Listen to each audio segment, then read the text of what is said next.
Hey guys, it's Buddha Gem, and I've been wanting to do some videos on Conintelpro, that is short for Counterintelligence Program. It was a program developed by the FBI in the 50s, 60s, into the 70s to deal with what Sam Huntington deemed in his Trilateral Commission report the crisis of democracy, the idea that we had previously marginalized groups, women, people of color, labor, entering into the political dialogue in this country for the first time in a real and meaningful way. And this was really the 1%'s program of squashing dissent, of eliminating, destroying, disrupting any and all radical political movements in this country. And it was very successful. And when I say radical, I want to make sure it's very clear that that does not connote violence. High up on the list were dedicated practitioners of nonviolent civil disobedience. Dr. Martin Luther King Jr., Daniel Berrigan, and others were high on the list of targets. Folks like Malcolm X. There was a real focus on black liberation struggles. There was a real war waged against the American Indian movement, peace and justice movements, anti-war groups, really run the gamut. They had three main kind of techniques: infiltration, deception of various sorts, and harassment, intimidation, and use of violence, leading all the way up to political assassination. People, when you talk about this, when I've talked about this with folks who have never heard about it, and maybe some of you have never heard of this, people find it a little incredulous that our government really did this. I can assure you that this really happened. It's well documented. The way it was found out was a group of people had stolen some documents from the FBI and kind of stumbled upon this. They released it. It created, this is early in the 70s, it created quite an uproar. And then through Freedom of Information Acts and basically a PR campaign by the FBI to kind of own up to it, but say, hey, we got a little out of control, but, we've washed our hands of that nonsense. So the idea being that Conintelpro ended in the 70s. It's simply not true.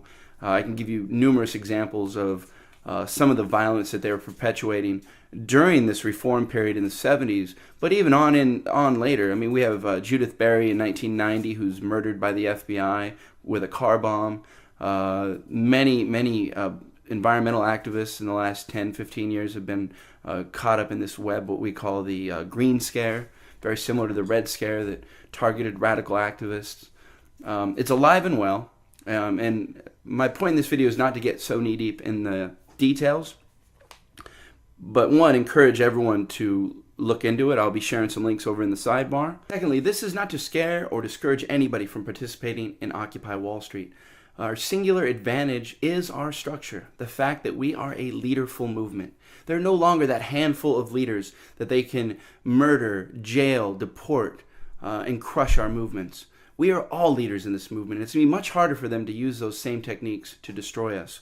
But that's not to say that there are not lessons to be learned. And one of the things that Conintelpro did so well was sow the seeds of dissent and paranoia within their groups, where you had an atmosphere where everybody was a possible informant or police provocateur. And so what I want to encourage people to think about is focus on the behavior rather than the motivating factors that may lie behind it. What I mean is, don't assume that every person who's disruptive or breaking some rule is a police provocateur. It's not healthy for us as individuals. It's not healthy for the movement. And if we focus on the behavior, we can develop strategies where we can bring those people back into the fold. Because very often, what we know from history is we're not good at picking out the police provocateur. We're not good at knowing who the informant is. And we don't want to create that atmosphere of paranoia, because one of the strengths, I think, of Occupy Wall Street is it's restoring people's faith in humanity. And we don't have faith in each other if we're paranoid and scared of each other. Those people, the 1%, are going to use these methods to try to disrupt us, to destroy us. We have to care about each other. We have to love each other. And yes, we're going to have to trust one another. And again, I think it's very important that we focus on behavior rather than motivating factors.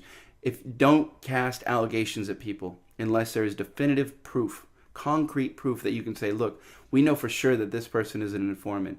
By all means, then run with the allegation. Let the community at large know. But without that, keep your mouth shut, focus on the unacceptable behaviors, and let's move forward as a movement. Those are my 2 cents on Conintelpro. I'll be doing more videos about it, a little more detail. I think it's a very important topic for people to be thinking about as we move forward into this amazing spring that we're about to see as Occupy Wall Street gets even bigger. Again, occupy with your heart, occupy with your mind. Let's do this.